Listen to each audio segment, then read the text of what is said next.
Então, temos que crer que tudo que está escrito na Bíblia é inspirado por Deus. Inspiração não pode se entender também como um ditado.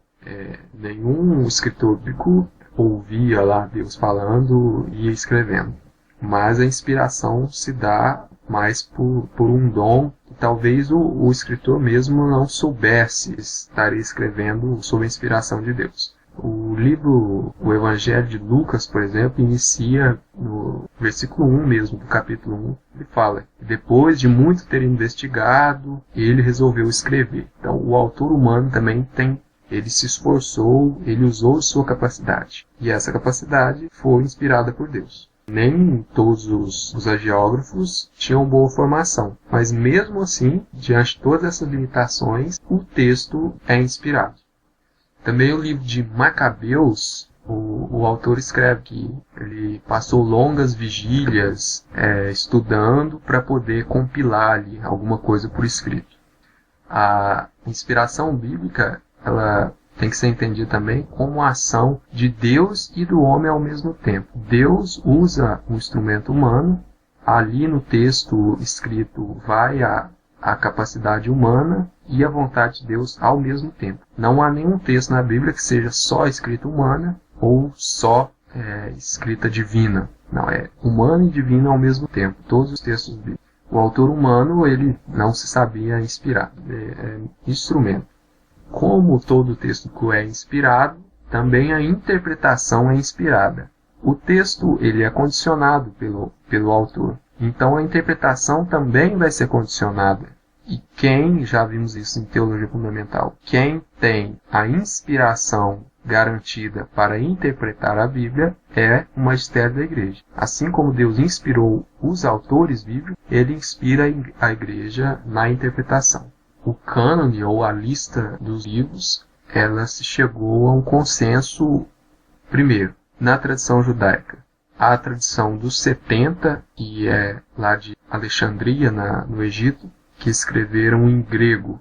Essa comunidade do Egito, que era uma colônia grega, ela traduziu e usava no seu culto, na instrução, os 46 livros que hoje temos.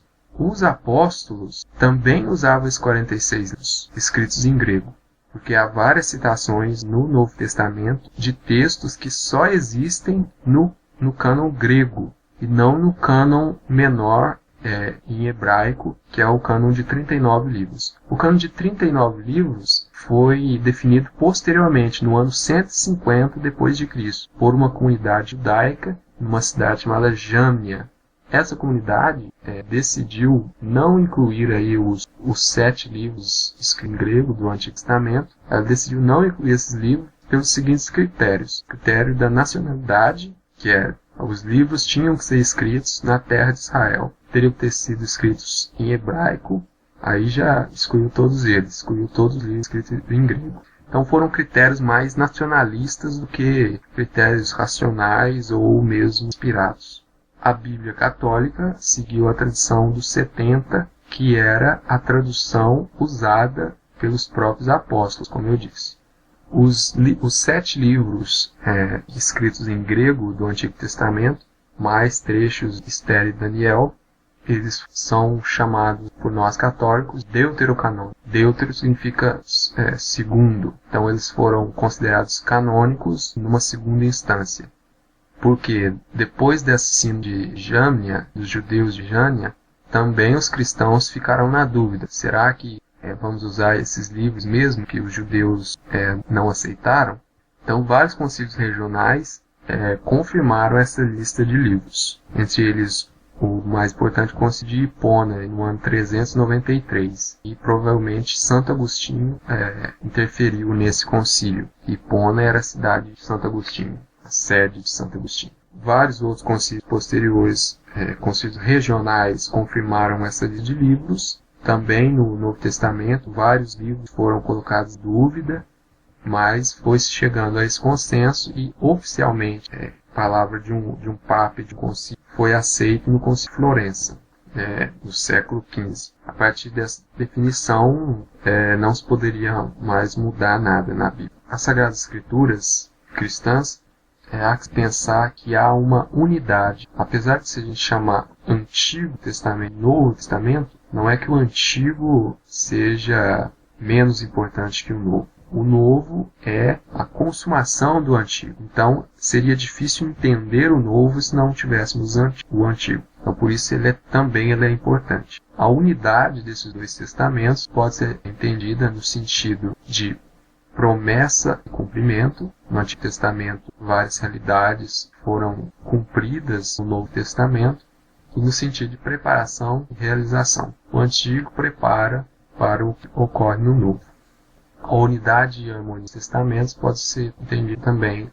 O Antigo Testamento, apesar dessa relação que fazemos com o Novo, quando ele foi escrito pelos autores lá, judeus, hebreus, eles não tinham nenhuma consciência do que viria. Eles esperavam várias coisas, mas não tinham a mínima ideia de como ia se dar isso. Mas apesar disso, no Antigo Testamento encontramos muitas prefigurações, muitas promessas que são cumpridas no Novo Testamento. Coisas inimagináveis pelos autores do Antigo Testamento. Podemos citar como exemplo, por exemplo, o exemplo de Adão mesmo. Adão, o primeiro homem, o homem que trouxe o pecado para o mundo. Depois o novo Adão, Jesus Cristo, o homem que tira o pecado do mundo. Podemos lembrar de Noé, com a construção da arca, que salva o mundo do pecado, do dilúvio. É uma prefiguração da igreja, que salva os homens pelo batismo na água. Várias outras prefigurações que só mesmo depois da Páscoa de Jesus Cristo que foi possível a igreja entender como prefiguração. Aliás, toda interpretação do Antigo Testamento como prefiguração, como preparação ou como promessa do Novo Testamento, ela só foi entendida como tal após a ressurreição. Nem mesmo os apóstolos, antes da morte e ressurreição de Jesus Cristo, os apóstolos também não entendiam no começo. Só depois de ver cumpridas todas as promessas na ressurreição de Jesus Cristo, é que eles puderam compreender todas essas coisas. Há vários trechos dos evangelhos que indicam isso. A igreja é assistida pelo mesmo Espírito que assistiu os autores sagrados. Porque só com o mesmo Espírito que foi escrito as Escrituras é possível interpretá-las. O Espírito inspirou o escritor, ele inspira o intérprete também. Como Deus se usou do instrumento humano para escrever, ele ficou como condicionado pelas limitações humanas também. Ele quis isso.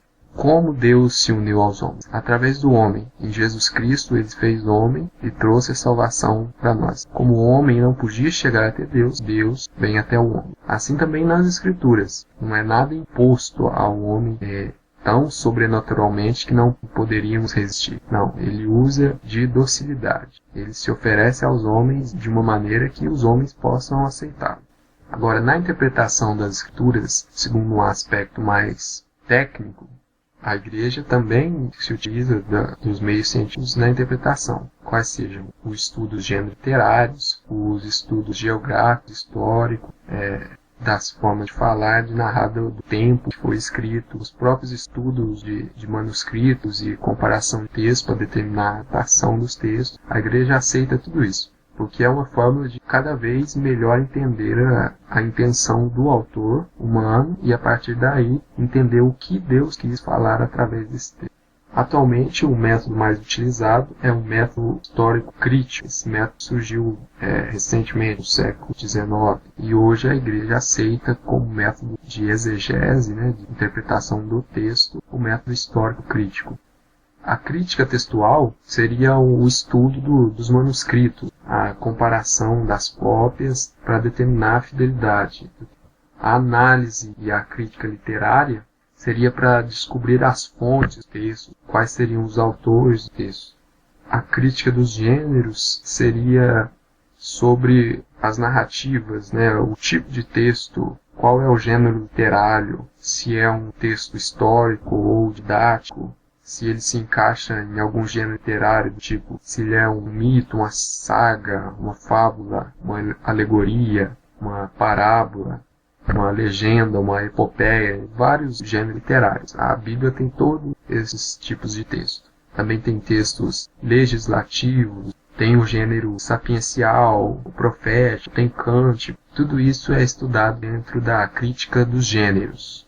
A crítica das tradições, ela estuda tradições dentro de um mesmo texto. Por exemplo, no exemplo que eu citei no começo do Gênesis, existem 2 relatos da criação, no capítulo 1 e no capítulo 2. Por que 2 relatos? São 2 tradições diferentes dentro de um mesmo texto. Então, se deduz daí que o livro do Gênesis não foi escrito por uma pessoa só. Foram várias tradições que escreveram. Não foi uma mesma pessoa que escreveu, mas foi muito provavelmente uma mesma pessoa que compilou, que organizou e que redigiu o texto. É o texto que temos hoje. Mas as suas fontes é quase que certo que surgiram de várias tradições diferentes. O texto da criação, do capítulo 2, os estudiosos dizem que ele é mais antigo do que o do capítulo 1. Que eles dizem que o capítulo 2 foi escrito por uma tradição chamada Eloísta, que é lá do Israel, do Reino do Norte, que chamavam Deus de Elohim, ou Elohim. E o texto do capítulo 1 é um texto javista, que chamava Deus de Yahvé, ou melhor, nem pronunciavam o nome de Deus. Colocavam lá, onde tinha o nome de Deus, colocavam o tetragrama. Então, a partir desse estudo dos textos, das tradições, se descobre que no mesmo livro, no mesmo texto, existem várias tradições diferentes.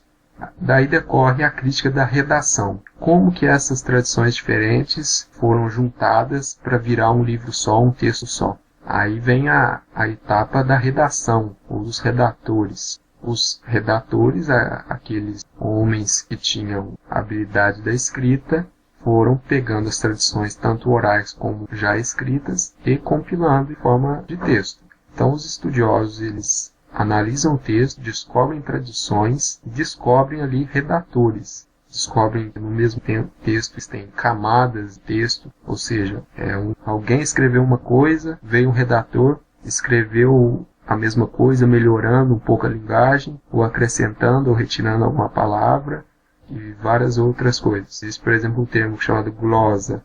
No Novo Testamento é cheio disso. Glosa é um texto explicativo. Está lá o relato, quando vê tem um parêntese lá. Isso significa que isso não foi o autor original que escreveu. Foi um comentário de um redator posterior. Também esses redatores podem ser considerados os hagiógrafos, os escritores sagrados. Por quê? Como a igreja aceitou os tais como temos eles hoje, então também os redatores que acrescentaram, assumiram textos, eles também foram inspirados, fizeram. Então, se a gente ouve falar que um texto foi melhorado, corrigido, adaptado, teve inclusão, adição de explicações na época da escrita, não quer dizer que elementos se dedicam. A igreja aceitou o livro como inspirado na forma que ele está, inclui o trabalho dos redatores. Todo esse trabalho de crítica bíblica, de interpretação do texto, tem por objetivo descobrir o sentido do texto. E o sentido é aquele que é o mais próximo possível que Deus quer dizer através do texto. Então, na interpretação da Bíblia, na hermenêutica, podemos distinguir pelo menos 3 sentidos, que é o sentido literal, que é o expresso na linguagem humana, que o autor humano quis escrever. Sobre ele tem o sentido espiritual, que é o sentido que podemos tirar para nós hoje, dizer assim. O sentido espiritual é aquele que talvez o autor humano não conhecesse, mas que Deus fez que ele escrevesse para que hoje tivéssemos a compreensão do sentido espiritual daquele. O sentido pleno é o sentido mais profundo ou o sentido real mesmo do texto, que é o que Deus mesmo quis para o texto. Esse é o mais difícil de se chegar, o sentido pleno de um texto.